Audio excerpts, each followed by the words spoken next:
Ang nga pahinga ay mabibigat, halos marahas, sumasabay sa ritmo ngang katawan na naghahanap ngang kalimutan sa isang marangyang silit na balot ng dilim. Ang pawis ay namumuo sa kanyang likod, habang ang madali ringang lalaki ay maring bumabaon sa kanyang balat, naiwan ng marka ng pag-ari, huwag, kay De Castro. Tama na, isang mahinang pakiusap ang kumawala sa mga labi ni Maya, hindi isang paktutol, kundi isang paksuko sa alon ng pagnanasa na matagal na niyang nilalabanan. Ang bawat dampi, bawat halik, ay isang matamis na lason na unti-unting pumapatay sa alaala ng kanyang sinumpaang pangako. Ramdam niya ang hininga nito sa kanyang tainga, isang bulong na nagpapaalab sa kanyang kaluluwa. Maya, sabihin mo ang pangalan ko, sabihin mo, at sa gitna ngang pakalunot sa kasalanan. Isinuko niya ang huling piraso ngang kanyang pakatao, ibinulong ang pangalan na sisira sa lahat.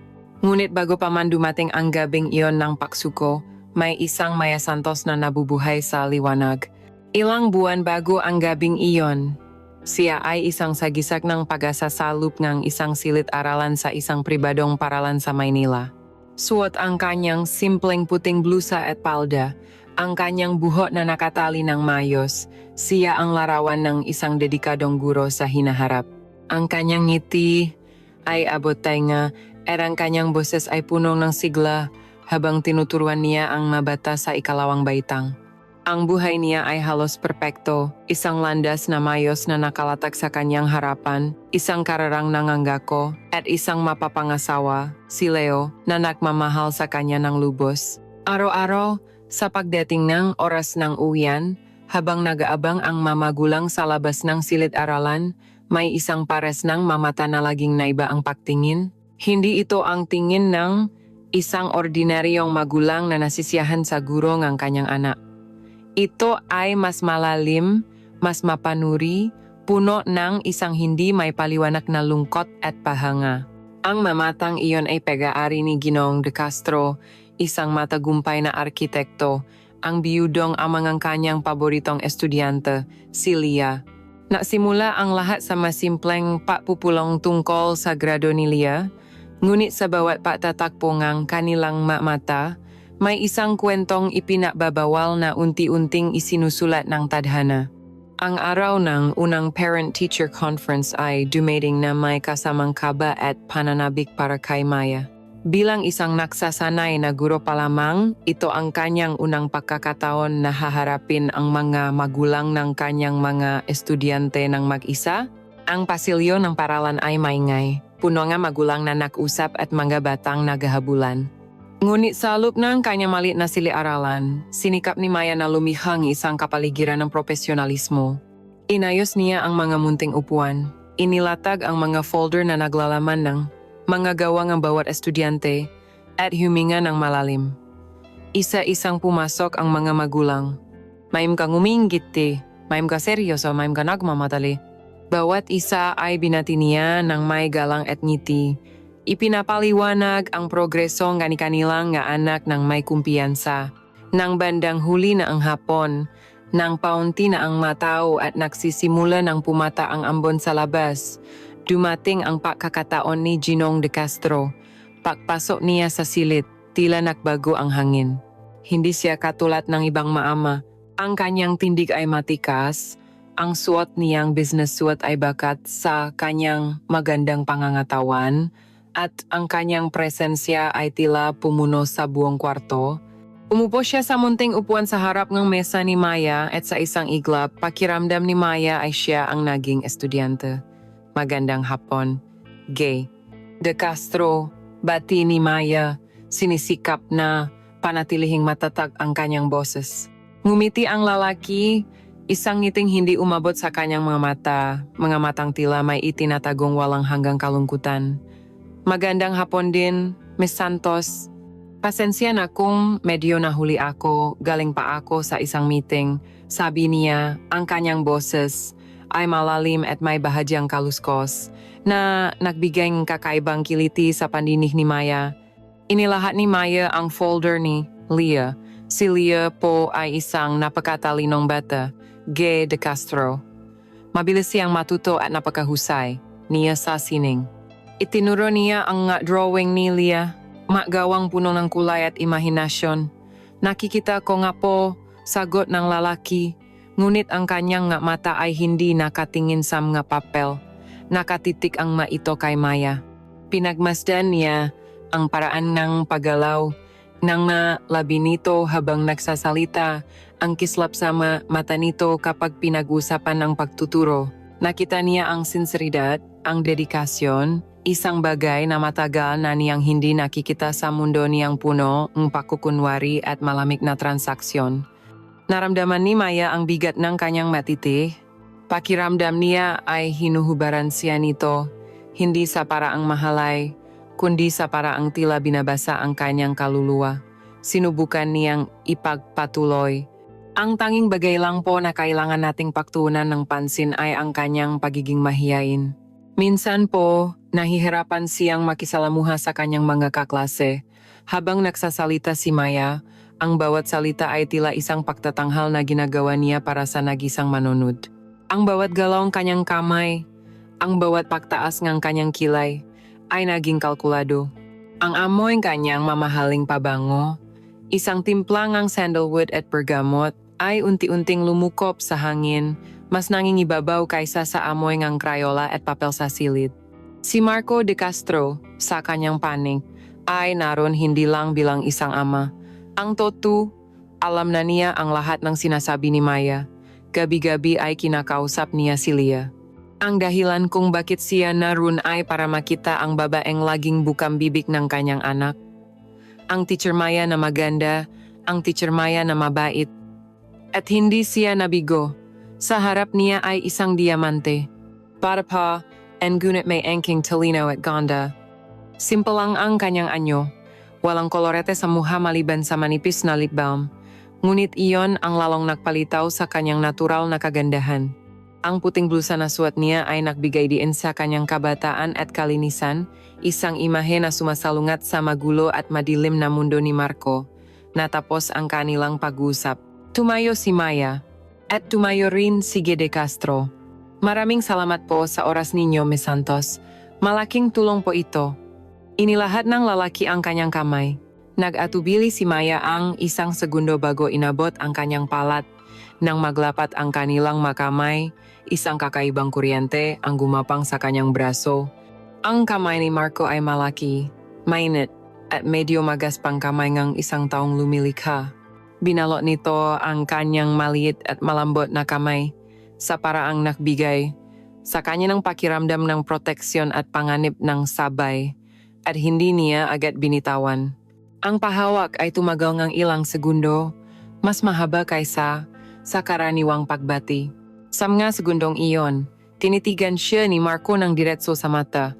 Ang lungkot sa mga mata nito ay napalitan ng isang bagay na mas matindi, isang apoy na tila nakbabaga. Isa kang natural, Miss Santos, sabi niya sa wakas, habang dahan-dahang binibitawan ang kanyang kamay. Napakaswerte ni Leah na ikaw ang kanyang guro, ang iyong dedikasyon ay kahanga-hanga. Ang paraan ng pagbigkas niya sa salitang kahanga-hanga ay personal. Hindi ito papuri para sa isang guro. Ito ay paghanga para sa isang babae. Pagkaalis ni Ginoong De Castro, naiwan si Maya na nakatayo, nakatulala. Ang hangin sa silid ay tila kumapal, at ang presensyang lalaki ay nanatili kahit wala na ito. Tiningnan niya ang kanyang kamay, na tila nararamdaman pa rin ang init mula sa palat nito. Pumilis ang tibok ng kanyang puso. Pinilit niyang pakalmahin ang sarili. Isa lang siyang magulang, Maya. Nagpapasalamat lang siya. Bulong niya sa sarili. Ngunit sa kaibuturan ng kanyang puso, alam niyang may iba pa, may kakaiba sa paraan ng kanyang pagtingin, sa paraan ng kanyang paghawak. Umupo siya sa kanyang upuan at napatingin sa litrato nila ni Leo na nakapatong sa kanyang mesa. Masaya sila sa litratong iyon, kuha noong huli itong umuwi mula sa probinsya. Mahal niya si Leo. Ngunit sa sandaling iyon, sa unang pagkakataon, ang imahe ng kanyang mapapangasawa ay tila bahagyang lumabo. Hinalinhan ng anino ng isang malungkot na arkitekto na may manggamatang nangungusap ng isang kwentong hindi pa niya naririnig. Hindi niya alam, ngunit sa hapong iyon, sa isang simpleng pulong ng magulang at guro, isang binhinang ipinagbabawal na pagnanasa ang naitanim na. Isang binhina didiligan ng masusunod na pakikita hanggang sa ito ay lumago at magbunga ng isang kasalanang babago sa kanilang mabuhay magpakailanman. Ang masumunod na araw ay lumipas na may dalang kakaibang kuryente sa hangin para kay Maya. Sa tuwing nakikita niya si Lia sa klase, isang munting ngiti na may kasamang alaala ng ama nito.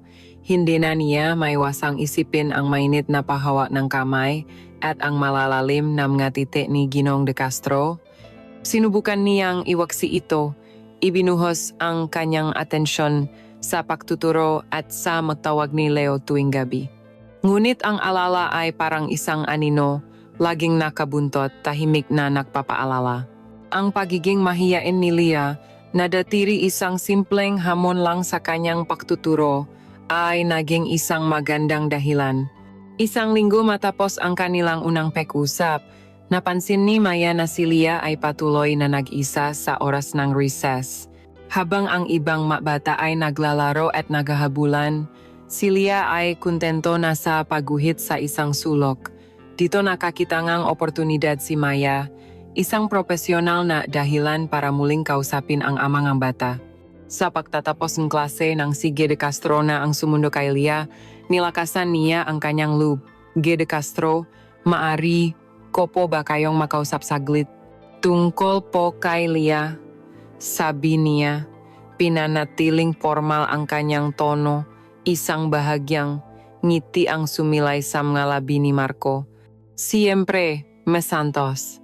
Lia, hintayin mo muna si Papa sa labas, okay? Tumango ang bata at masayang lumabas ng silid. Nang silang dalawa na lang ang naiwan, ang katahimikan ay tila mas makahulugan. Ang sikat ng papalubo na araw ay tumatagos sa mga bintana, nabibigay ngang ginintuang kulay sa buong silid at napapatingkat sa alikabo na lumulutang sa hangin.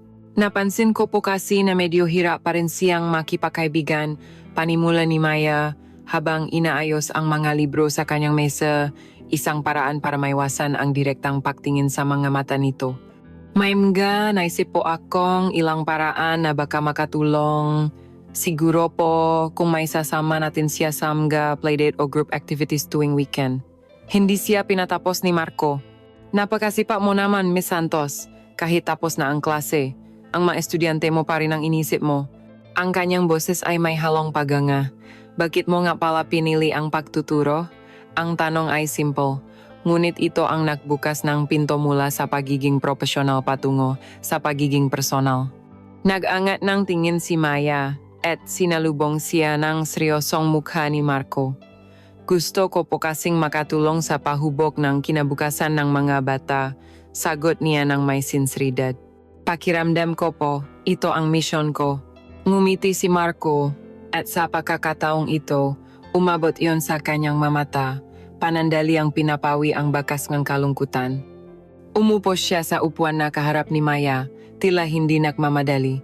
Alam mo, ganyan din ang asawa ko. Punong pangarap, puno ng buhay. Biglang nagiba ang takbo ng usapan. Nagsimulang magkwento si Marco tungkol sa kanyang yumaong asawa. Hindi sa paraang nagpapawa, kundi sa paraang nagbibigay pugay sa isang magandang alaala. Ikinuwento niya kung paano sila nakakilala, ang kanilang mapangarap, at kung paanong ang lahat ng iyon ay naglaho sa isang iglap. Minsan, kapag tinitignan ko si Lia, nakikita ko siya, ang ngiti, ang husay sa sining. Lahat. At natatakot ako, Maya. Sa unang pagkakataon, binanggit niya ang kanyang pangalan, hindi Miss Santos, kundi Maya.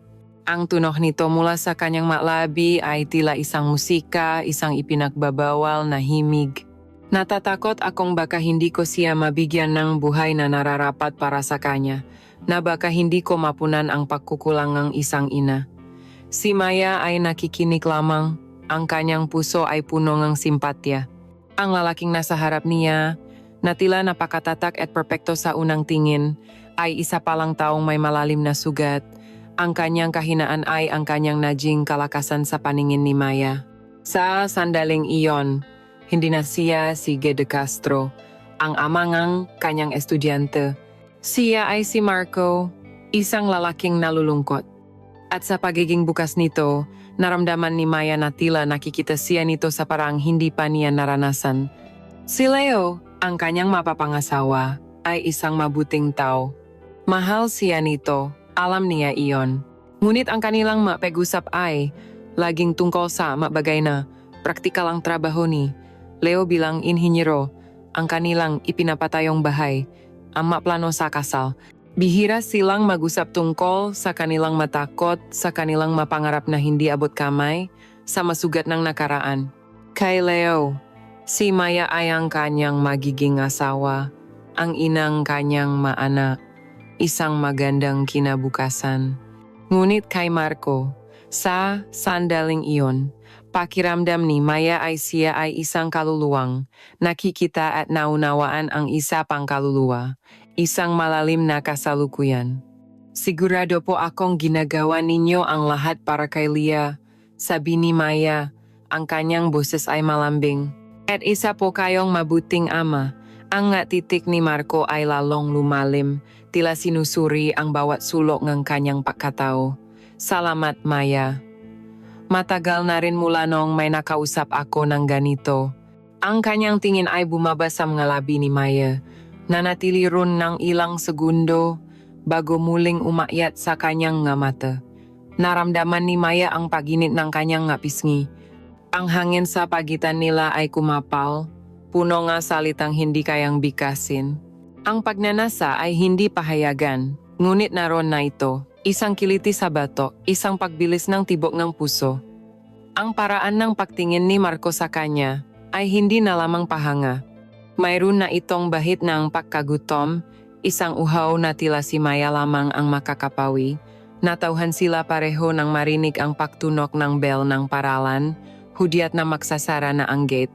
Naku, gabing-gabi na pala, sabi ni Marco, na tila nagising sa isang panaginip. Kailangan na naming umalis. Tumayo sila. Sa pagkakataong iyon, walang naganap na pahawa ang kamay, ngunit hindi na nila iyon kailangan. Ang koneksyon ay naitatak, nasa pamamagitan ng kanilang mata at mga salitang binitawan. Habang naglalakad si Maya pawi sa gabing iyon, ang kanyang isip ay gulong-gulo. Ang pakiramdam ng pagkakasala ay nagsimulang gumapang, isang malamig na kamay sa kanyang puso. Iniisip niya si Leo, ngunit kasabay nito, hindi niya mayalis sa kanyang isipan ang lungkot sa mata ni Marco, ang lalim ng kanyang boses, at ang pakiramdam na sa wakas, may isang taong tunay na nakakakita sa kanya. Ang binhi ay umusbong na. Ang maugat nito ay unti-unting kumakapit sa kanyang puso, hinahanap ang mabitak na iniwan ng kalungkutan at ng distansya. Ang hamok ng pagnanasa ay nagsisimula ng bumalot sa kanyang pagkatao, at alam niyang malapit na ang panahong hindi na niya makikita ng malinaw ang tama sa mali. Ang mapausap nila ni Marco ay naging isang lihim na hardin sa isipan ni Maya, isang lugar na binabalik-balikan niya, kapag siya ay naiisa. Ang bawat pagtatakpo sa paralan ay nakakaroon ng bagong kahulugan. Ang simpleng magandang umaga nito ay may bigat na, ang bawat sulyap ay tila isang kabanata sa isang nobelang hindi panay susulat. Ang profesional na linya sa pagitan nila ay unti-unting nabubura, nagiging isang manipis na hibla na anumang oras ay maaring mapatid. At isang hapon, ang kalikasan na mismo ang gumawa ng paraan upang pilitin silang tumawid sa hiblang iyon. Buong araw ay makulimlim, ngunit walang sinuman ang naakala sa bigat ng ulan na biglang ibubuhos nito. Katatapos lamang ang huling klase ni Maya nang biglang kumidlat ng malakas, na sinundan ng isang dagundong na yumanik sa mga bintana ng silid-aralan. At pagkatapos, bumuhos ang ulan. Hindi ito isang ambon lamang, kundi isang bagyo na may dalang malakas na hangin na ginawang ilok ang makalsada sa loob lamang ng ilang minuto. Natigil ang lahat. Ang mga estudyante at guro ay naipit sa loob ng paralan. Si Maya na nakatayo malapit sa bintana ay napabuntong hininga. Ang kanyang munting payong ay walang laban sa ganitong klaseng panahon at ang pagsakay sa jeep ay imposible. Habang nag-iisip siya kung paano uwi, isang pamilyar na boses ang narinig niya mula sa pintuan. Mukhang masama ang panahon, sabi ni Marco de Castro, habang pinapagpag ang kaunting tubig mula sa kanyang itim na trench coat. Nandun siya para sunduin si Leah mula sa library. Ang kanyang mamata ay agad na naganap kay Maya na parabang alam niyang naroon ito. Wala kang dalang sasakyan, hindi ba, Miss Santos?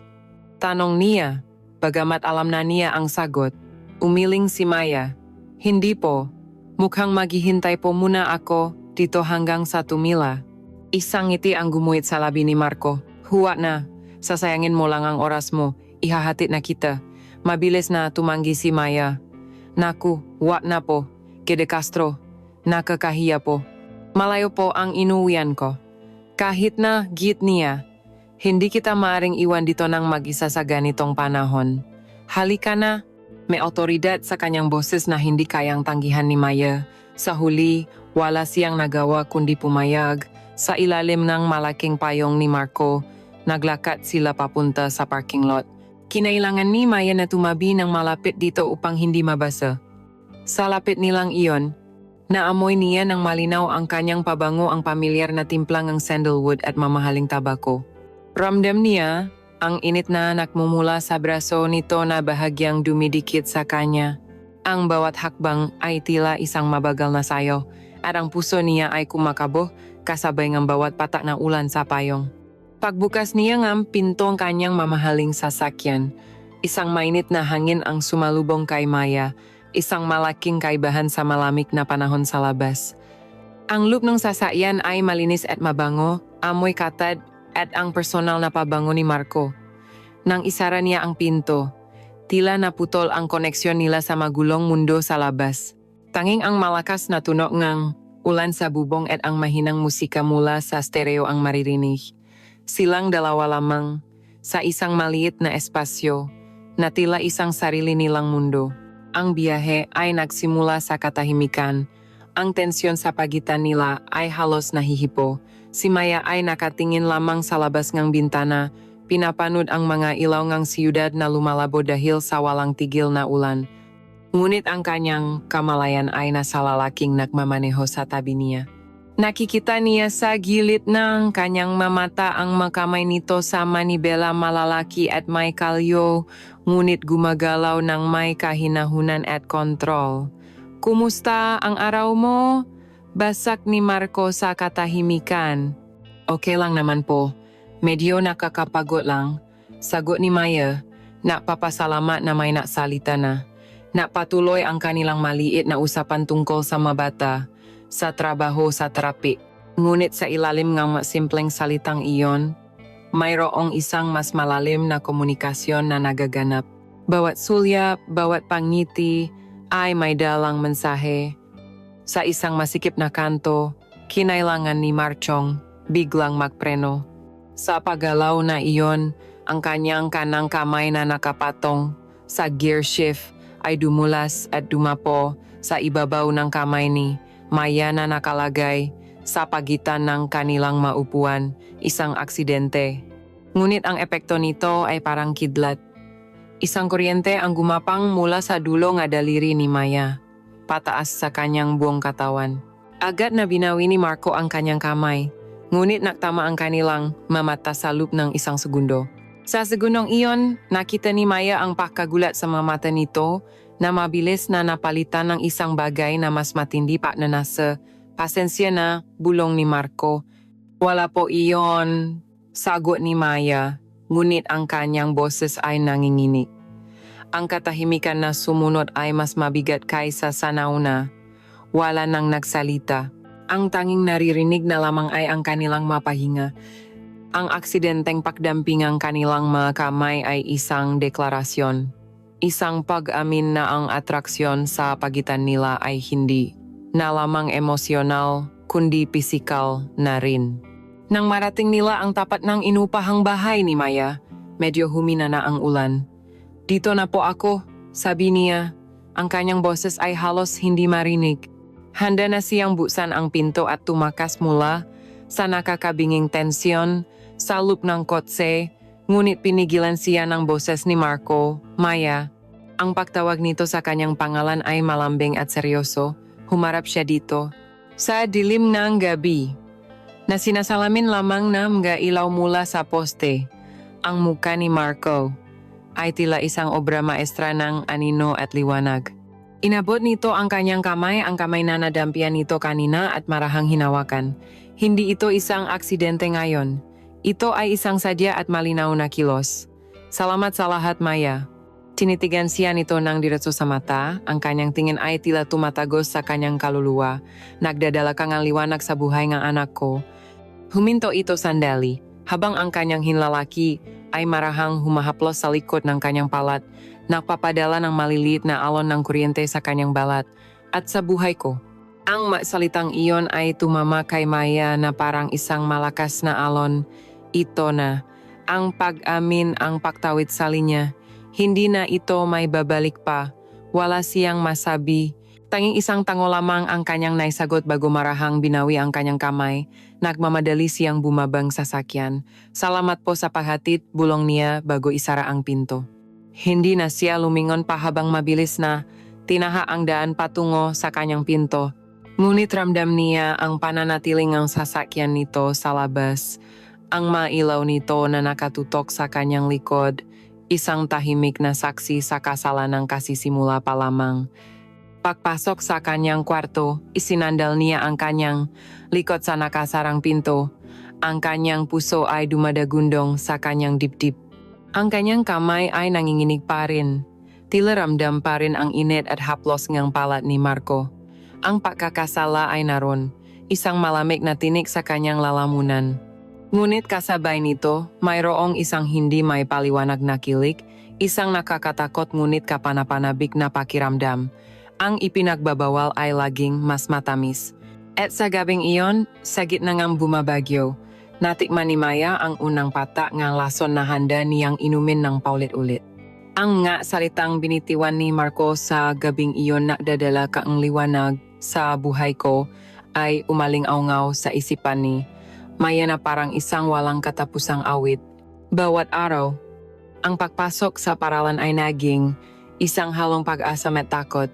Ang bawat pagdaan niya sa pasilyo, ang bawat pagtingin niya sa labas ng bintana ay may kasamang pag-asang masilayan siya, kasabay ngang kaba na baka nga makita niya ito. Ang kanilang relasyon ay isang apoy na sinimulan ng isang titik, sinindihan ng isang pagdampi, at ngayon ay naghihintay na lamang ng tamang hangin upang tuluyang magliyab. At ang hangin ay dumating sa anyo ng isang tawag sa telepono. Biyernes ng hapon, habang nag-ayos si Maya ng kanyang magamit, tumuno ang kanyang cellphone. Isang hindi rehistradong numero. Nag-atubili siyang sagutin, ngunit may kung anong nag-udyok sa kanya. Hello? Maya, ang malalim na boses sa kabilang linya ay agad niyang nakilala. Napahawak siya ng mahigpit sa kanyang mesa. Kay Ginoong De Castro, Marco, pagtatama nito, ang kanyang tono ay banayat ngunit may diin. Tumawag ako para kamustahin ka. At mayroon din sana akong isang pabor.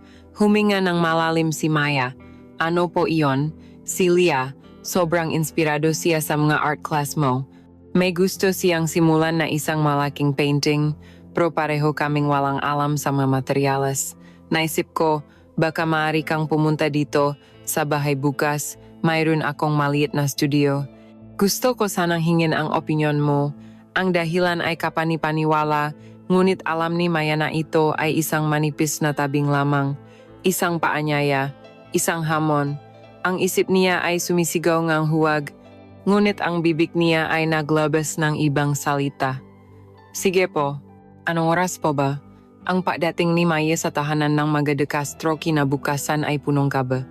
Pinili niya ang kanyang isusuot ng may labis na pag-ingat, isang simpleng floral dress na hanggang tuhod, sapat na disente para sa isang guro, ngunit may sapat na ganda para sa isang babay.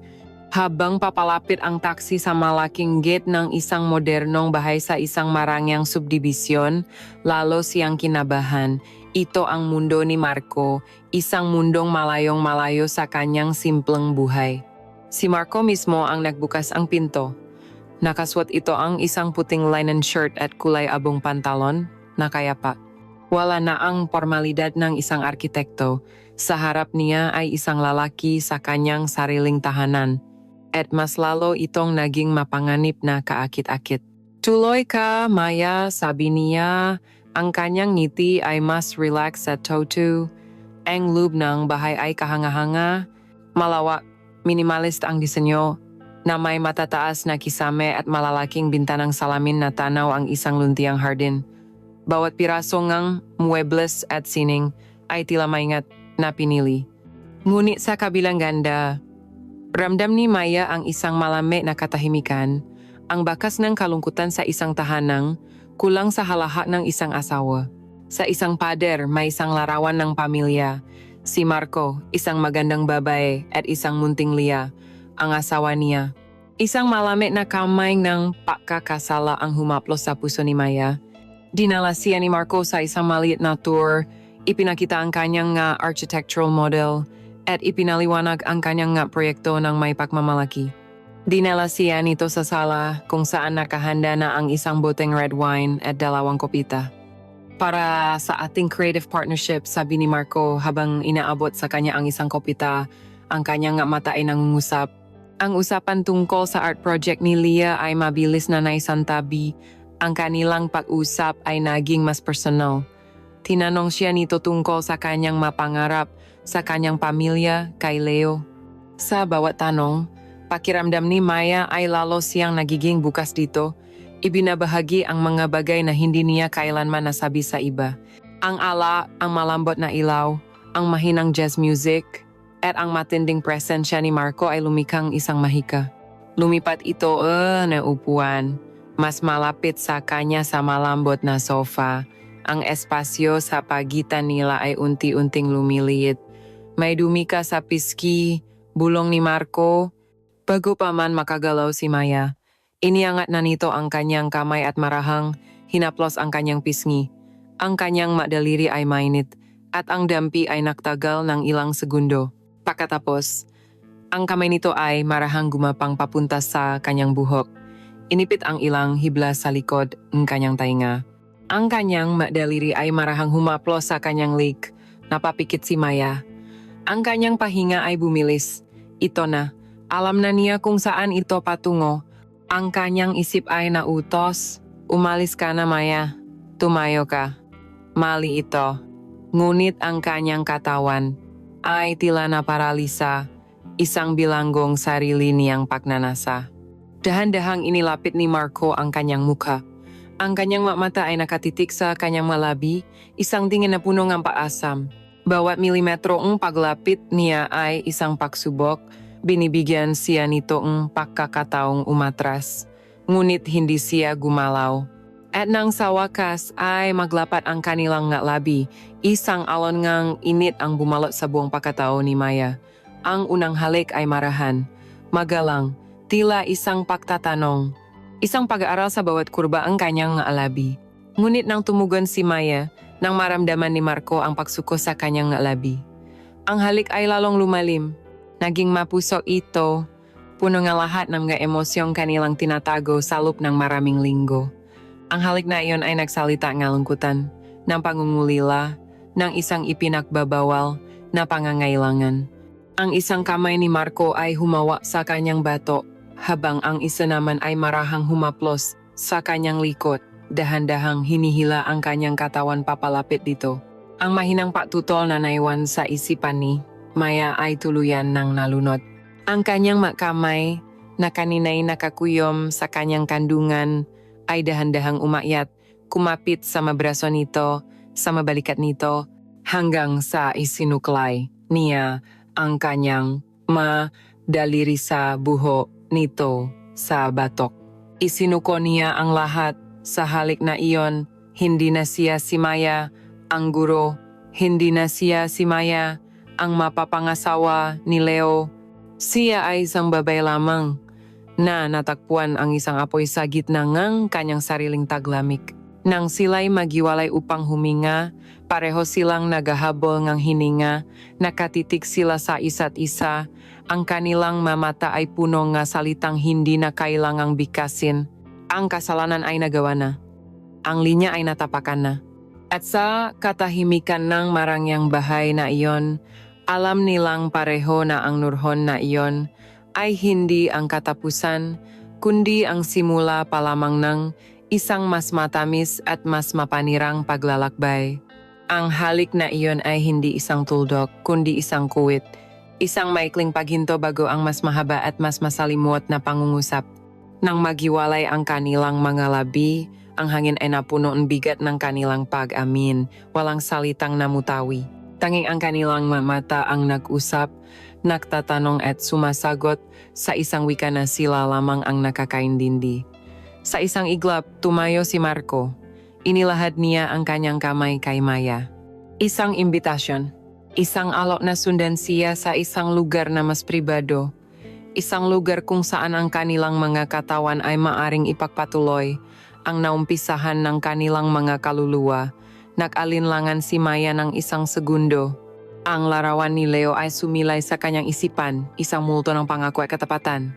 Ngunit nang tumingin siya sa mga mata ni Marco, mga matang nanggusap ng pangungulila at nag-aalap sa pagnanasa para sa kanya, natunaw ang lahat ng kanyang pag-aalinlangan. Dahan-dahan niyang inilagay ang kanyang nangingini na kamay sa palat nito. Ang init ng kamay ni Marco ay muling gumapang sa kanyang buong katawan, isang pamilyar na kuryente na ngayon ay may kasama ng pangako. Hindi na siya nagsalita pa, hinila siya nito ng marahan, inalalayan pa tayo, at inakay palabas ng sala, pataas sa isang malawak na hagdanan. Bawat habang ay tila isang pag-akyat patungo sa langit at impyerno. Ang bawat tibok ng kanyang puso ay isang dagundong sa kanyang dibdib. Pumasok sila sa isang malaking silit tulugan. Ang amoy sa loob ay isang timpla ng pabango ni Marco at isang bahagyang matamis na halimuyak ng bulaklak, isang amoy na pambabay, isang amoy na hindi kanya. Sa tabi ng pama, sa isang nightstand, nakatayo ang isang silver na picture frame. Ang larawan ng yumaong asawa ni Marco, nakangiti, biglang nanlamig si Maya. Ang apoy ng pagnanasa ay tila binuhusan ng malamig na tubig. Bumitaw siya sa pagkakahawa ni Marco. Hindi bulong niya, ang kanyang boses ay halos hangin na lamang. Hindi dapat dito. Naintindihan ni Marco ang kanyang pag-alinlangan. Ang silit na iyon ay isang sagradong lugar, isang alaala ng pag-ibig na nagwakas. Marahan niyang hinawakan ang makabilang pisngi ni Maya, pinilit na salubungin ang kanyang mamata. Tumingin ka sa akin, Maya, sabi niya. Ang kanyang boses ay malumanay ngunit may diin. Wala nang nakaraan ngayon, wala pang bukas. Ang mayroon lang ay ngayon. At sa ngayon, ikaw lang ang nakikita ko. Ikaw lang, at muli, hinalikan niya ito. Ang halik na ito ay iba. Hindi na ito mapusok, kundi punong pag-alo, punong katiyakan. Isang halik na nagsasabing kalimutan mo ang lahat. At sa ilalim ng kapangyarihan ng kanyang nga labi, sa init ng kanyang nga palat sa kanyang mukha, kinalimutan nga ni Maya ang lahat. Dinala siya ni Marco sa kama. Marahan siyang inihiga. Nasa ibabaw niya ito, nakatukot ang mga braso sa makabilang gilid niya. Tinititigan siya na parabang siya ang pinakamagandang sining na nakita nito. Ang kanyang mamata ay naglakbay sa bawat sulok ng kanyang mukha, sa kanyang lig, sa kanyang dibdib na mabilis na tumataas baba. Dahan-dahan, iniabot nito ang kamay sa zipper sa likod ng kanyang bestida. Sa bawat pagbaba ng zipper, tila may isang pader na bumabagsak sa pagitan nila. Hinubat nito ang kanyang bestida ng may pag-ingat na parabang siya ay isang bagay na napakahalaga at babasagin. Naiwan siyang nakahiga sa harap nito, suot lamang ang kanyang simpleng puting bra at panty na may burdang bulaklak. Sa paningin ng isang bihasang arkitekto na sanay sa mga perpektong linya at kurba, ang katawan ni Maya ay isang obra maestra ng kalikasan. Ang kabataan ng kanyang balat, ang kanyang baling kinitang baywang, ang dahan-dahang pakurba ng kanyang balakang, at ang kanyang dibdib na namumukadkad sa kapunuan sa ilalim ng manipis na tela. Isang malalim na pahinga ang kumawala kay Marco. Diyos ko, bulong niya. Ang kanyang boses ay punong pahanga. Napakaganda mo. Ang masalitang iyon, ang paraan ng pagtingin nito sa kanya, ay nagbigay kay Maya ang isang kumpiyansang hindi niya kailanman naramdaman. Ang hiya ay napalitan ng isang kakaibang kapangyarihan. Ang pakiramdam na hinahangaan na ninanasa ay isang opyo na mas matindi pa kaysa sa alak na ininom niya. Siya na mismo ang umabot sa magutones ng damit ni Marco. Isa-isa niya itong tinanggal, nanginginig ang kamay, hanggang sa bumagsak ang damit nito at lumitaw ang malapat nitong dibdib. Hinaplos niya ito. Naramdaman ang tigas ng makalamnan sa ilalim ng kanyang mapalad. Isang ungol ang kumawala kay Marco. Ang paingat nito ay nawala, pinalitan ng isang masiding pangangailangan. Ang mahalik nito ay naging mas mapahanap. Bumaba mula sa kanyang malabi patungo sa kanyang lik, sa kanyang balikat, hanggang sa marating nito ang kanyang dibdib. Naramdaman ni Maya ang painit ng kanyang buong katawan. Isang apoy na nagsimula sa pagitan ng kanyang maita at kumalat sa bawat ugat niya. Ang mahinang pagtutol na naiwan sa kanyang isipan ay tuluyan ng naging abo. Ang mapabulong na tama na ay naging maungol ng sige pa, ito ay isang karanasan na ganap na bago para sa kanya. Ang pag-ibig nila ni Leo ay laging malambing, maingat at comfortable. Ngunit ito, ang pagnanasa nila ni Marco ay mapanganib, magulo at napakatindi. Dito niya natuklasan ang isang bahagi ng kanyang sarili na hindi. Niya alam na nag-exist isang babaeng kayang sumigaw sa kaligayahan, kayang kumapit ng mahigpit, at kayang isuko ang lahat para sa isang sandali ngang ganap na kalimutan. At nang sa wakas ay nag-isa ang kanilang makatawan, isang sigaw ang kumawala sa kanilang malabi. Ito ay isang sigaw ng sakit at ligaya, ng kasalanan at katubusan. Sa bawat paggalaw, para silang dalawang taong nalulunod na pilit na kumakapit sa isa't isa, naghahanap ng kaligtasan sa gitna ng isang malong dagat ng ipinagbabawal na damdamin. Natapos ang lahat sa isang huling bugso, ang init at isang matamis na pagsabog. Humiga si Marco sa tabi niya, pareho silang hinahabol ang kanilang mahininga, ang kanilang makatawan ay basa sa pawis. Ang katahimikan ay muling bumalik, ngunit ngayon ay may kasama na itong bagong kahulugan. Dahan-dahang iminulat ni Maya ang kanyang mamata. Ang unang nakita niya ay ang larawan sa tabi ng kama. Ang babaeng nakangiti ay tila nakatingin sa kanya, isang tahimik na hukom sa kasalanang katatapos lamang maganap. Ang bigat ng kanyang ginawa ay bumalik, isang malamig na kumot na bumalot sa init na kanyang naramdaman. Ngunit nang maramdaman niya ang braso ni Marco na yumakap sa kanya, hinihila siya papalapit sa dibdib nito. Alam niyang huli na ang lahat. Ang kasalanan ay nagawa na. Ang katawan niya, na dapat ay para sa isang lalaki lamang, ay naibahagi na sa iba. At ang pinakamasakit sa lahat, sa kaibuturan ng kanyang puso, sa kabila ng lahat ng pagkakasala, wala siyang naramdamang pagsisisi. Ang unang gabi na iyon sa mabisik ni Marco ay naging susi na nagbukas ng isang pinto sa buhay ni may isang pinto patungo sa isang hardin na maipinagbabawal na kasiyahan. At nang bumukas na ito, natakpuan niya ang sariling ayaw na niya itong isara. Ang kanilang relasyon ay naging isang lihim na ritual. Ang mga sumunod na linggo ay naging isang sayaw ng panlilinlang at pagnanasa. Sa umaga, siya si Miss Maya Santos, ang masipag at dedikadong guro na kinagigiliwan ng mga bata at hinahangaan ng mga kapwa guro. Ang kanyang maleksyon ay naging mas malihain, ang kanyang pasensya ay tila mas humaba. Ang enerhiya na dulot ng kanyang bagong tuklas na pagnanasa ay isinalin niya sa kanyang trabaho na ginawa siyang isang mas epektibong guro. Walang sinuman ang nakapansin sa anino sa kanyang mamata o sa paraan ng bahagyang panginginingang kanyang makamay kapag hindi niya inaasahang makikita si Marco sa pasilyo ng paaralan. Ang kanyang relasyon kay Lia ay lalong lumalim, ngunit ngayon ay may kasama na itong komplikasyon at kirot. Sa tuwing yayakapin siyang bata o sa tuwing sasabihin nito na sana po kayo na lang ang momiko, isang matalim na punyal ng pagkakasala ang tumatara sa puso ni Maya, ngunit pagsapit ng hapon. Kapag ang kampana ng paaralan ay tumuno na iba ang kanyang anyo. Nagiging si Maya siya, ang babay ni Marco. Ang kanilang nga pakikita ay maingat na isinaplano. Minsan, ito ay isang mabilis na pagtatagpo sa loob ng kanyang sasakyan sa isang madilim na parking lot kung saan ang ngahalik ay ninanakaw at ang mapangako ay ibinubulong. Minsan naman, kapag si Lia ay nasa bahay ng kanyang lola, ang buong gabi ay nagiging kanila. Sa mga gabing iyon, ang malaki at malungkot na bahay ni Marco ay nakakaroon ng buhay. Nagluluto sila ng hapunan, umiinom ng alak, at nagsasayaw sa sali ang mahinang musika sa sala.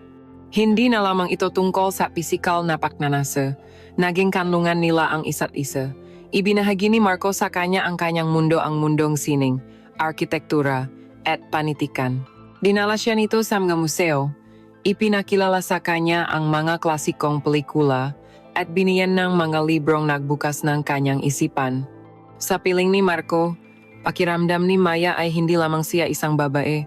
Siya ay nagiging isang mas kumpletong tao, at ang kanilang pag-isa sa kama ay isang paglalakbay. Bawat gabi ay isang bagong pagtuklas, isang bagong hangganan na kanilang nilalakpasan. Tinuruan siya ni Marco na yakapin ang kanyang sensualidad, na huwag matakot sa sarili niyang nga pagnanasa. Sa mabisik nito, natutunan niyang maging malaya, sa paraang hindi niya kailanman inakala na possible. Ngunit ang bawat sandalingang kaligayahan sa piling ni Marco ay may katumbas na bigat ng kasinungalingan sa tuwing tumatawag si Leo. Ang tunog ng ringtone ng kanyang cellphone ay naging isang tunog ng alarma, isang paalala ng kanyang pagkakanulo. Ang nga tawag mula kay Leo, na dati ipinagmumulan ng kanyang kilig at kapanatagan, ay naging isang obligasyon, isang pagsubok sa kanyang kakayahang magpanggap. Hello mahal! Bati ni Leo isang gabi, ang boses nito ay masaya at puno ng pagmamahal. Katatapos lamang umalis ni Maya sa bahay ni Marco. Ang amoy nito ay nakakapit pa sa kanyang balat. Ang lasa nito ay nasa kanyang ngalabi pa. Kamusta ang araw mo? Okay lang, pagod. Sagot niya, habang nagmamadaling pumasok sa shower, na para bang ang tubig ay kayang hugasan hindi lamang ang amoy ni Marco, kundi pati na rin ang kanyang kasalanan. Pagod ka na naman? May bahid ng pag-aalala sa boses ni Leo. Sobrang dami mo yatang ginagawa sa school. Baka naman kailangan mo nang magpahinga. Hindi, okay lang talaga ako. Dami lang talagang kailangang ihanda para sa mga bata. Pagsisinungaling niya, ang kasinungalingan ay dumadaloy na mula sa kanyang bibig ng walang kahirap-hirap. Naging isa siyang dalubhasang manunulat ng piksyon. Lumilika ng makwento tungkol sa faculty meeting na hindi nangyari, mabigla ang seminar, at mga gabing kailangan niyang mag-overtime para sa lesson plan. Ang bawat I miss you ni Leo ay isang suntok sa kanyang sikmura. Ang bawat I love you ay isang lason na dahan-dahan pumapatay sa kanyang konsensya. Malapit na akong umuwi, mahal. 2 linggo na lang. Excited na akong makita ka. May sorpresa ako sa iyo, sabi ni Leo. Sa halip na matuwa, isang alon ng tako ang bumalot kay Maya. Ang pagbabalik ni Leo ay ang pagbabalik ng katotohanan, ang pagtatakpong kanyang dalawang mundo. Paano niya haharapin si Leo? Paano niya hahayaang yakapin at halikan siya nito, gayong ang kanyang katawan at kaluluwa ay naibigay na niya sa iba? Habang tumatagal, nagsimula siyang umiwas. Hindi na niya sinasagot ang ilang tawag nito, magdadahilan na lobat siya o naiwan niya ang cellphone. Ang kanilang pag-usap ay naging mas maikli, mas walang sigla, parang ang layo mo mahal. Sabi ni Leo isang gabi. May problema ba? Wala. Pagod lang talaga. Sagot niya, ang paborito niyang dahilan. Signal lang siguro. Ngunit sa kabila ang lahat ng pakakasala, Hindi niya kayang itigil. Ang relasyon niya kay Marco ay naging isang adiksyon. Si Marco ang kanyang alak, ang kanyang droga, ang pag-ibig nito, ang atensyon, ang paraan ng pagtingin nito. Sa kanya ito ang mabagay na nagbibigay, sa kanya ng pakiramdam na siya ay buhay. Sa piling ni Leo, siya ay ang mabait na nobya, ang magiging asawa, isang papel na tila nakasulat na para sa kanya. Ngunit sa piling ni Marco, siya ay si Maya, walang label, walang inaasahan. Isang babae lamang na minamahal ng may CD at paksamba. Isang gabi, pagkatapos ng isang partikular na mapuso na gabi sa bahay ni Marco, umuwi siya sa kanyang apartment na pagod ngunit masaya. Humiga siya sa kama, yakap ang unan na amoy pa rin si Marco at kinuha ang kanyang telepono.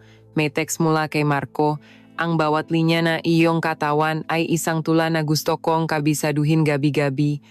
Ngumiti si Maya at nag-reply. At sa sandaling ayan, tumawag si Leo. Tinitigan niya ang screen, ang pangalan ni Leo na kumikislap. Pinatay niya ang tawag at itinuloy ang text kay Marco. Sa sandaling iyon, pinili niya ang hardin ng kasinungalingan kaysa sa disyerto ng katotohanan. Hindi niya alam na ang bawat bulaklak sa harding iyon ay may tinik na malapit nang tumusok sa kanya ng malalim. Ang bawat araw na lumilipas ay nagiging mas comfortable para kay Maya sa kanyang dobleng buhay.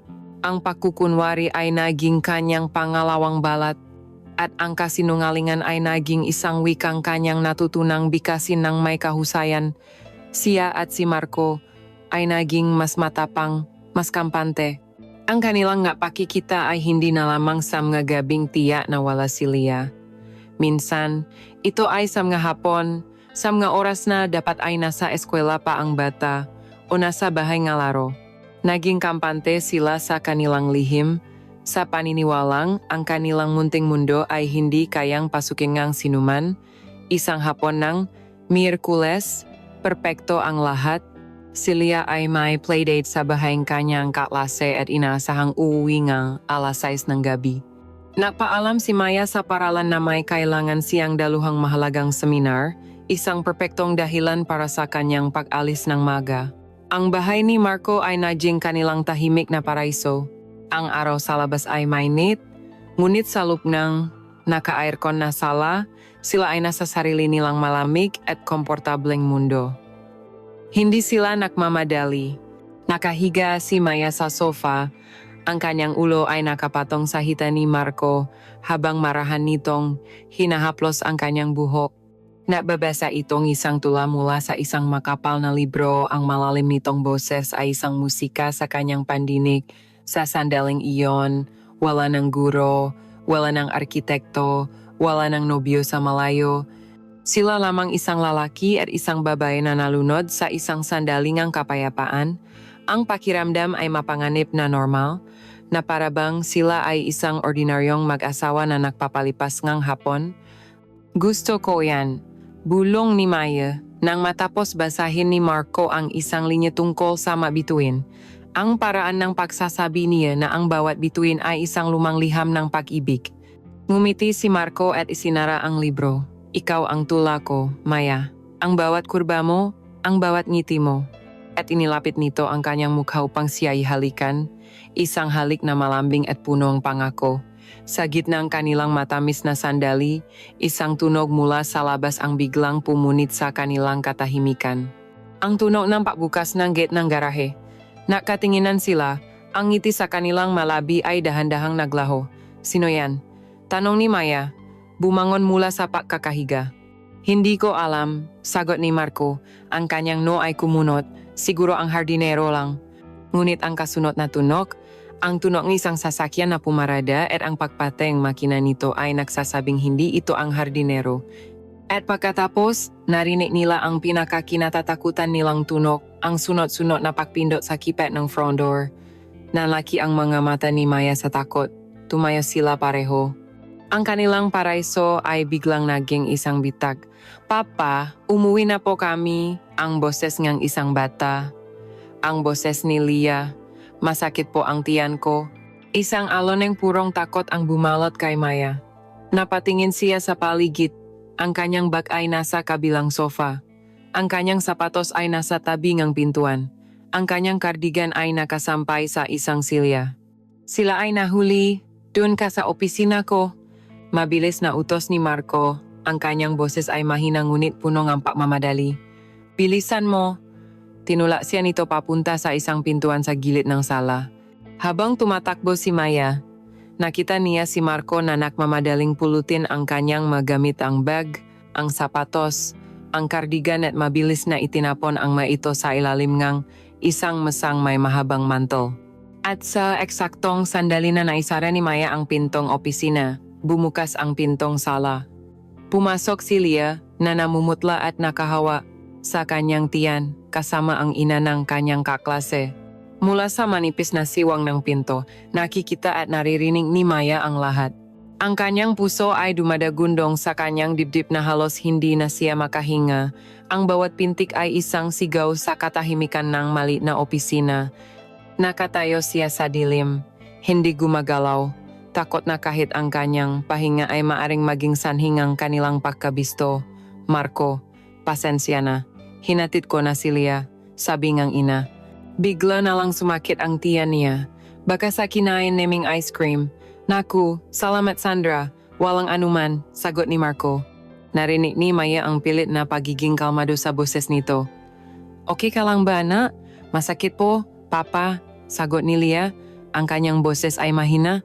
Ang boses na iyon, ang boses ng batang pinaalayan niya ng kanyang propesyon, ay tila isang kutsilyo na sumasaksak sa kanyang budi. Nagtatago siya sa sarili niyang estudyante. Isang kasinungalingan na nakatawang tao, nakakulong sa isang madilim na silid. Ang ina ng kaklase ni Leah ay nanatili pang ilang minuto, nagbibigay ng payo tungkol sa gamot sa sakit ng tiyan. Para kay Maya, ang ilang minutong iyon ay parang isang walang hanggang pagdurusa. Ang bawat segundo ay isang paghihintay sa pagtuklas. Paano kung may naiwan siyang hikaw sa sofa? Paano kung naamoy ngang babay ang kanyang pabango? Paano kung biglang bumukas ang pinto ng opisina?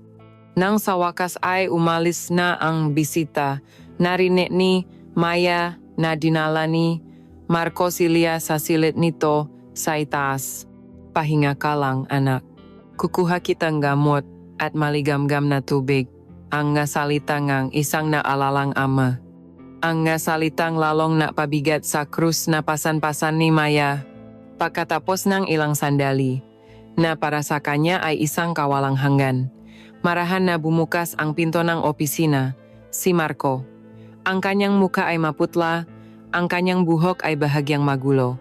Ang imahengang isang kalmadong arkitekto ay naglaho, pinalitan ng isang lalaking nababalot ng takot, hindi sila nagsalita.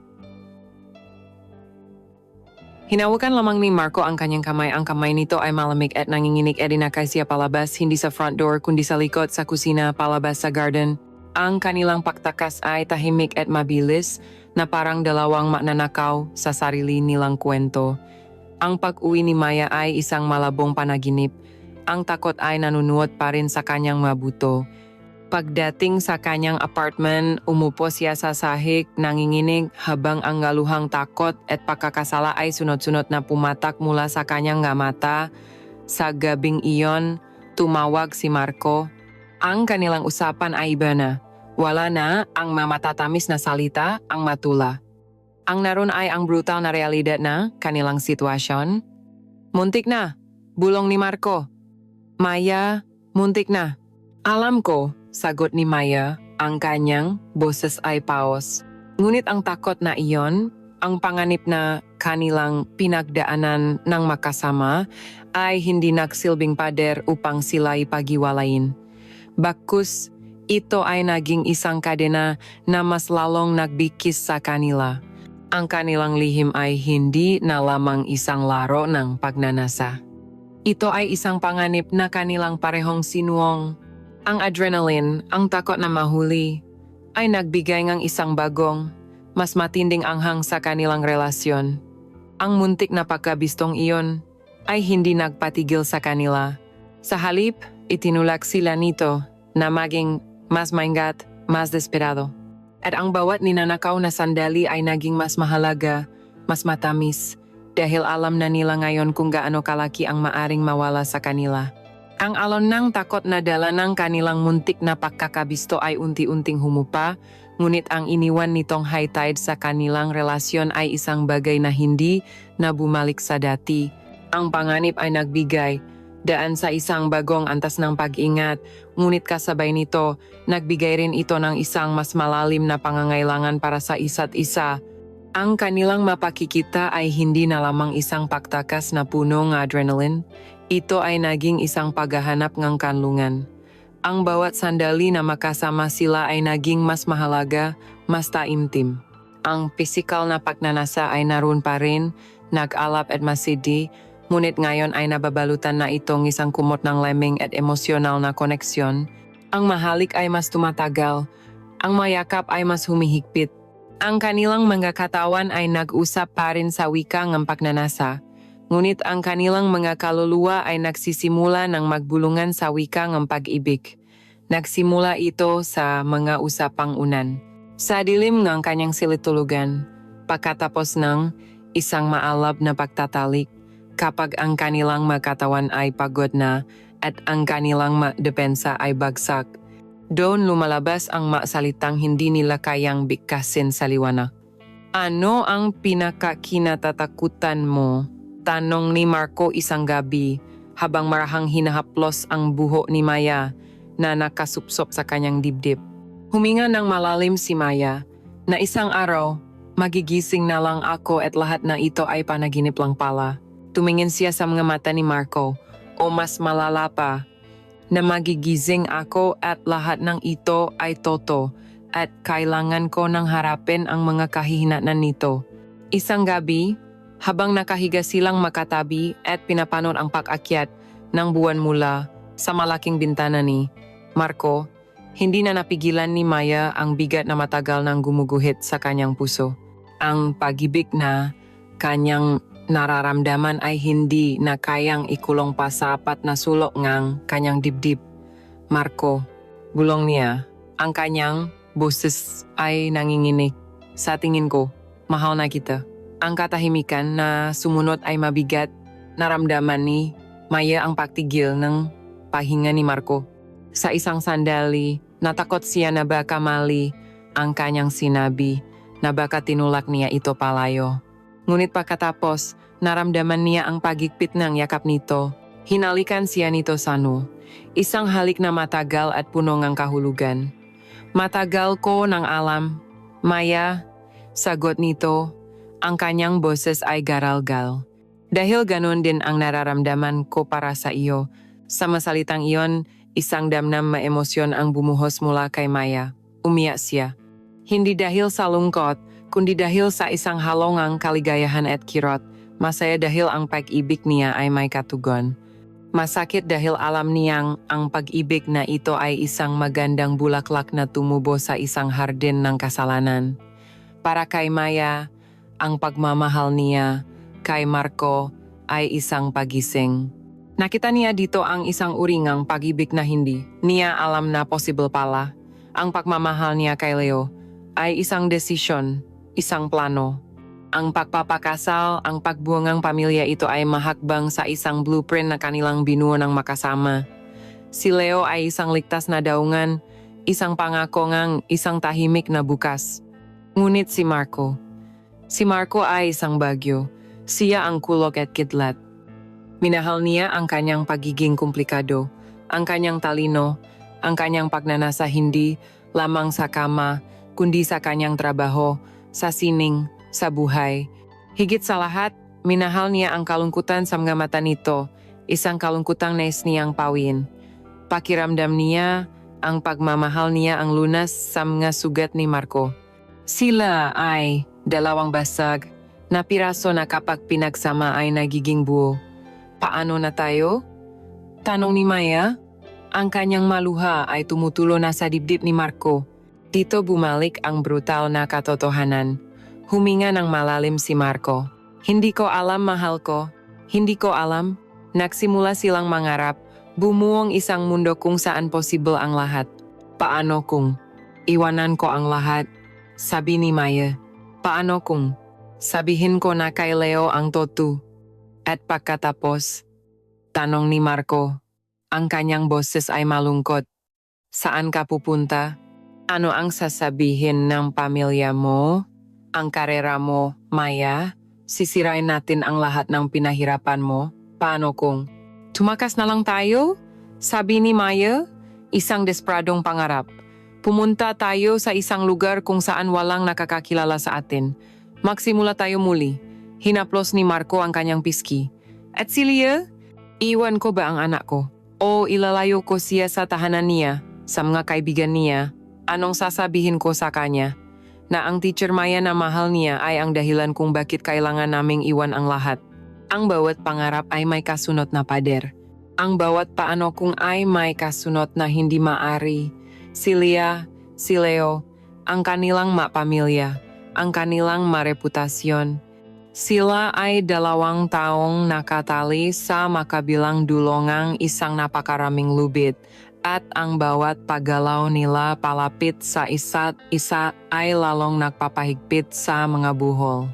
Isa siyang mabuting tao, Maya, sabi ni Marco na tumutukoy kay Leo. Hindi niya deserve to. Alam ko, sagot ni Maya, ang kanyang boses ay basag at iyon ang pinakamasakit sa lahat. Nasa paghahanap kong sarili kong kaligayahan, kailangan kong manakit ng isang taong walang ginawa kundi mahalin ako. Ang kanilang pag-usap ay nagtapos sa isang mapait na pagtanggap. Mahal nila ang isa't isa, ngunit ang kanilang pag-ibig ay isinilang sa maling panahon, sa maling pagkakataon. Ito ay isang pag-ibig na walang hinaharap. Nang gabing iyon, muli silang nagtalik. Ngunit iba na ito.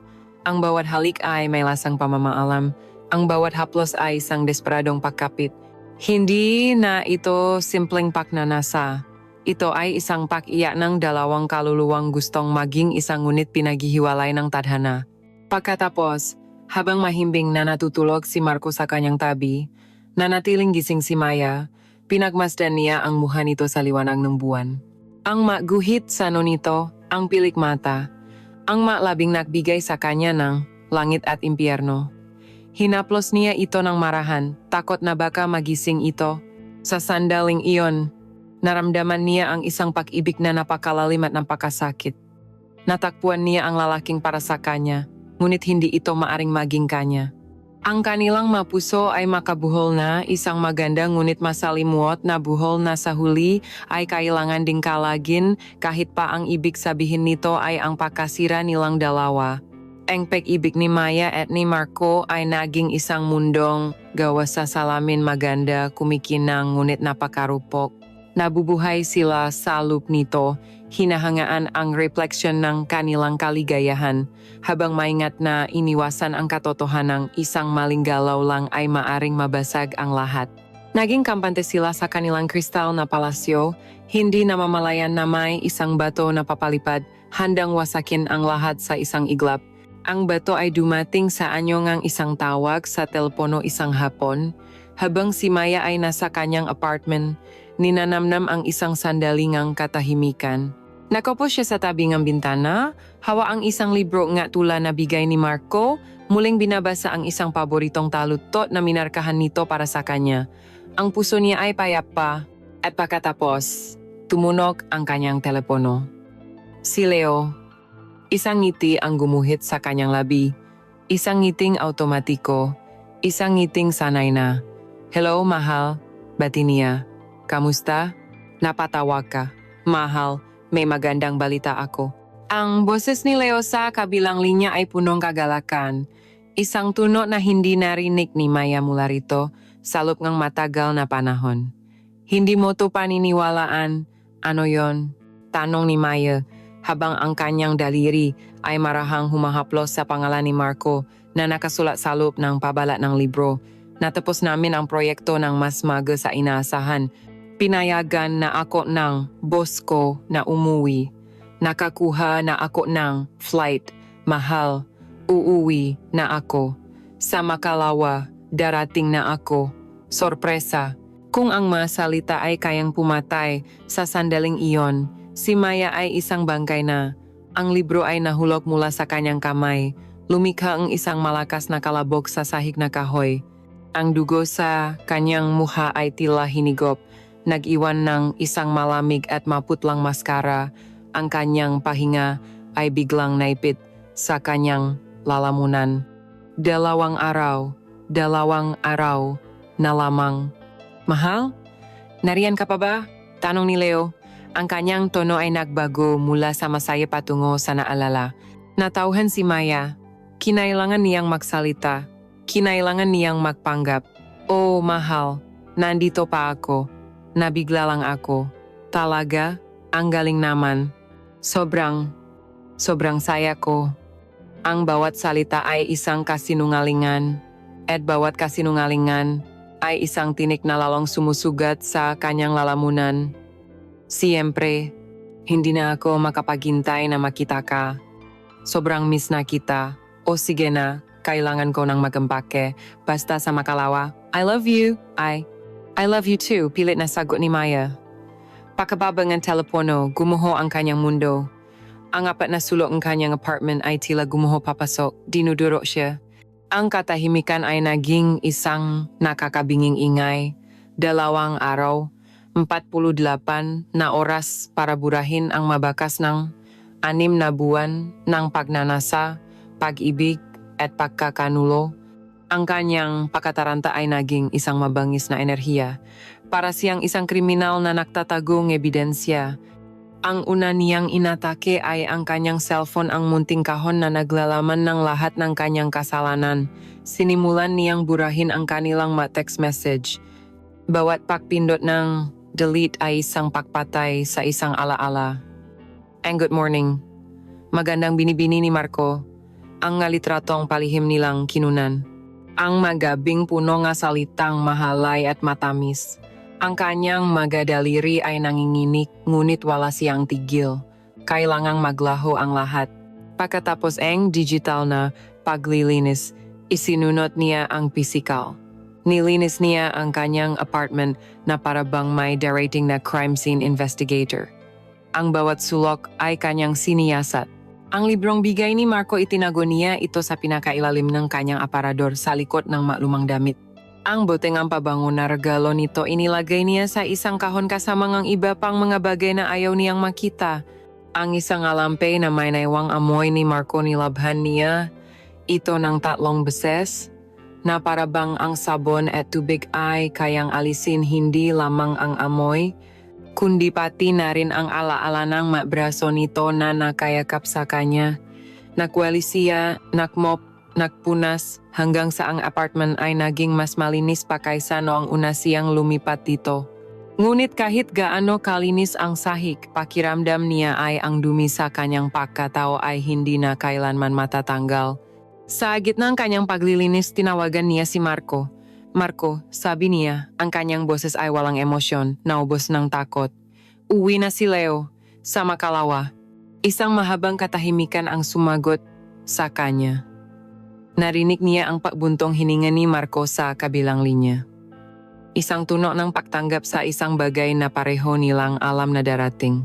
Okay, sabi lang nito. Ang kanilang pag-usap ay maikli at praktikal, na parang 2 kasosyo sa isang negosyong nalugi.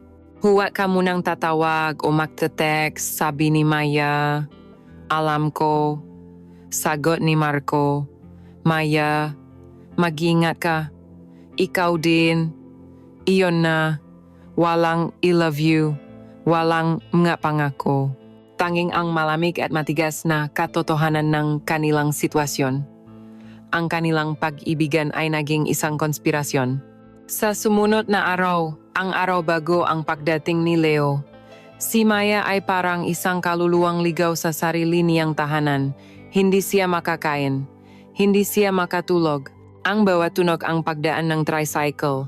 Ang pagtahol ng aso ay nagpapatayo ng kanyang mabalahibo. Nagpraktis siya sa harap ng salamin. Nagpraktis siyang ngumiti. Nagpraktis siyang sabihin ang namis kita nang hindi nanginginig ang boses. Ngunit ang babaeng nakatingin pabalik sa kanya mula sa salamin ay isang estranghero. Ang mata nito ay may madilim na bilog sa ilalim. Ang kanyang mukha ay pagod at ang kanyang ngiti ay hindi umabot sa kanyang nga mata. Ang bita sa kanyang perpektong pakukunwari ay nagsimula ng lumitaw, hindi lamang sa kanyang buhay, kundi sa kanyang sariling mukha. Sa hapon na iyon, umupo siya sa sahig ng kanyang malinis na sala. Ang katahimikan ay nakakabingi. Wala na ang nga tula, wala na ang pabango, wala na ang nga text message. Nabura na niya ang lahat ng ebidensya ni Marco. Ngunit habang nakaupo siya ron sa gitna ng kanyang nilikhang kawalan, napagtanto niya na hindi niya kayang burahin ang pinakamalaking ebidensya sa lahat ang pagbabago sa kanyang sarili. Ang dating Maya ay namatay na sa mabisi ni Marco at ang babaeng naghihintay sa pagdating ni Leo ay isang impostor, isang taong nababalot ng kasinungalingan, isang kristal na palasyo na may malaking bita sa gitna, naghihintay na lamang ng isang huling tula upang tuluyang mabasag. Ang 2 araw na paghihintay ay isang paglalakbay sa pinakamalalim na bilog ng impyerno para kay Maya. Ang bawat tiktak ng orasan ay isang martilyo na pumupukpok sa kanyang sentido. Isang paalala sa papalapit na paghuhukom. Nang dumating ang araw ng pagbabalik ni Leo, si Maya ay isang perpektong larawan ng pakukunwari. Isinuot niya ang pinakamaganda niyang bestida, naglagay ng kaunting kolorete upang itago ang pagod sa kanyang nga mata at naghanda ng paboritong pagkain ni Leo. Ang kanyang apartment ay malinis, tahimik, at walang kaluluwa, isang perpektong entablado para sa isang dula-dulaan. Sinalubong niya si Leo sa airport. Mula sa malayo, nakita niya ito matangkad, nakangiti at kumakaway. Sa isang iglap, bumalik ang alaala ng dating sila. Ang 2 taong simple lang ang pangarap. Ngunit nang imakap ito sa kanya, isang yakap na puno ng pananabik at pagmamahal, naramdaman ni Maya ang isang malamig na pader sa pagitan nila. Ang kanyang katawan ay nanigas. Ang yakap na dati kanyang kanlungan ay naging isang hawla. Naramdaman ito ni Leo. Bumitaw ito sa pagkakayakap at tinitigan siya. Okay ka lang, mahal? Parang ang layo mo, ang mapamilyar na salita. Ngumiti si Maya, isang ngiting pilit. Namiss lang kita ng sobra. Halika na, gutom na ako. Ang kanilang unang gabi ay isang mahabang pagpapahirap. Si Leo ay punong kuwento tungkol sa kanyang trabaho, sa kanyang maplano para sa kanilang kinabukasan. Ipinakita nito sa kanya ang litratong bahay na ipinapatayo nila, ang sample ng tiles para sa kanilang kusina. Habang nagsasalita ito, si Maya ay nakatingin lamang, tumatango, at ngumingiti sa mga tamang pagkakataon, ngunit ang kanyang isip ay nasa ibang lugar. Ang bawat kwento ni Leo tungkol sa kanilang kinabukasan ay isang paalala na ang kinabukasang iyon ay dinungisan na niya, ang tensyon ay unti-unting lumaki. Ang pananabik ni Leo ay napalitan ng pakalito at pagkatapos ang sakit. Bakit hindi siya makatingin ng diretso sa kanyang mamata? Bakit ang masagot niya ay laging maikli? Bakit ang mahalik niya ay tila walang buhay? Ang huling pako sa kabaong ay dumating ng gabing iyon sa loob ng kwarto. Pagod na sa biyahe, ngunit mas nangingibabaw ang pananabik, sinubukan ni Leo na maging intimo kay Maya. Niyakap niya ito mula sa likod, hinalikan ang kanyang lik, ang kanyang makamay ay nagsimulang maglakbay sa katawan nito. Namiss ko to, bulong nito! Ngunit sa bawat haplos ni Leo, ang katawan ni Maya ay tumututo. Ang kanyang balat na sanay na sa mapuso at bihasang mga kamay ni Marco ay tila nanibago sa pamilyar ngunit ngayoy dayuhang haplos ni Leo. Hindi niya kaya. Nang hahalikan na siya nito sa labi, isang halik na dapat ay puno ng pag-ibig, umiwas siya ng muha. Isang maliit na galaw, ngunit ito ang pinakamalakas na sampal na natanggap ni Leo sa buong buhay niya. Biglang bumitaw si Leo. Tumayo ito mula sa kama at binuksan ang ilaw. Ang malambot na dilim na dapat sanay maging saksi sa kanilang pag-isa ay biglang naging isang matingkat na liwanag, inilalantad ang lahat ng pagkukunwari. Ano ba ang problema, Maya? Tanong ni Leo. Ang kanyang boses ay kalmado ngunit may diin. Isang katahimikang mas nakakatakot kaysa sa sigaw. Pagod ka ba? May sakit ka ba? O sadyang ayaw mo na lang akong makita? Hindi makasagot si Maya. Nakaupo lang siya sa kama, nakayuko, hindi kayang salubungin ang namata ni Leo na punong sakit at pagkalito. Pagod lang. Ako, Leo. Bigyan mo lang akong panahon? Pakiusap niya. Ang kanyang boses ay basak. Lumapit si Leo, umupo sa gilid ng kama. Panahon? Maya, ilang linggo ka ng ganyan sa telepono. Malamig, malayo. Umuwi ako dito na umaasang ang yakap mo ang magpapawi ng lahat ng pagod ko. Pero pagdating ko dito, parang mas malayo ka pa. Ano ba talaga ang nangyayari? Sabihin mo sa akin ang totoo. Ang salitang totoo ay tumusok sa puso ni Maya. Wala, Leo. Pagod lang talaga ako sa school. Stress. Huwag mo akong gawing tanga, Maya. Sa wakas, tumaas na ang boses ni Leo. Puno ito ang frustrasyon. Kilala kita. Alam ko kapag nagsisinungaling ka. May iba na ba? Yun ba yon? Habang nagpapakapagod, ako doon para sa kinabukasan natin. May iba ka ng kinakasama dito. Ang akusasyon ay binitawan na. Isang mabigat na bato na bumaksa sa gitna ng kanilang nasirang mundo. Sa sandaling iyon, bumigay na si Maya. Ang lahat ng pader na kanyang itinayo, ang lahat ng kasinungalingang kanyang kinabisado, ay gumuho. Ang maluhang matagal na niyang pinipigilan ay bumuhos na parang isang sirang dam. Humagulgol siya, isang iyak na puno ng pagkakasala, pagsisisi at pagod. Isang iyak ng isang taong nahuli na at wala nang matatakbuhan pa. Leo, patawarin mo ako. Patawarin mo ako. Paulit-ulit niyang sabi sa gitna ng kanyang mahikbi. Ang mukha ni Leo ay nagbago. Ang galit ay napalitan ng isang bagay na mas malala takot. Ang takot na ang kanyang pinakamasamang hinala ay totoo. Hinawakan siya nito sa balikat, inalok ng bahagya. Patawad para saan, Maya? Anong ginawa mo? Magsalita ka. Hindi ko sinasadya. Hindi ko sinasadya. Sino? Tanong ni Leo. Ang kanyang boses ay naging isang desperadong bulong. Sinong lalaki? Hindi sumagot si Maya. Patuloy lang siya sa pag-iyak. Sino? Sigaw ni Leo. Ang kanyang pagtitimpi ay tuluyan ng nawala. Sa gitnang kanyang pagkawasak, sa ilalim ng bigat ng kanyang kasalanan, ibinulong ni Maya ang masalitang tuluyang wawasak sa kanila. Ang ama ng estudyante ko. Ang katahimikan na sumunod sa kanyang pag-amin ay mas mabigat kaysa sa kahit anong sigaw. Tila huminto ang pag-ikot ng mundo. Dahan-dahang binitawan ni Leo ang kanyang nabalikat. Tumayo ito at umatras. Na parabang si Maya ay isang apoy na bigla na lang sumiklap sa harap niya. Pinagmasdan ni Maya ang pagbabago sa muka ni Leo. Nakita niya ang pagkalito na naging pagkaunawa, ang pagkaunawa na naging sakit, at ang sakit na naging isang malamig at blankong kawalan. Ang pagmamahal sa mga mata ni Leo para sa kanya ang pagmamahal na naging kanyang sandigan sa loob ng maraming taon ay namatay sa mismong sandaling iyon. Ang kristal na palasyo ay tuluyan ng nabasag. At sa gitna nga nakalat na pirasong kanilang nga pangarap, nakaupo si Maya, nalulunod sa sarili niyang nga luha habang si Leo ay nakatayong tulala, isang estranghero sa sarili niyang kwento ng pag-ibig. Ang katotohanan ay lumabas na, hindi bilang isang liwanag na nagpapalaya, kundi bilang isang apoy na tumupok sa lahat. Ang katahimikan na naiwan sa pagitan nila ni Leo ay mas mabigat kaysa sa 1,000 sigaw.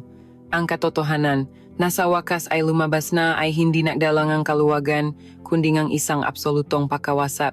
Si Leo ay hindi na nagsalita. Ang galit sa kanyang mukha ay napawi.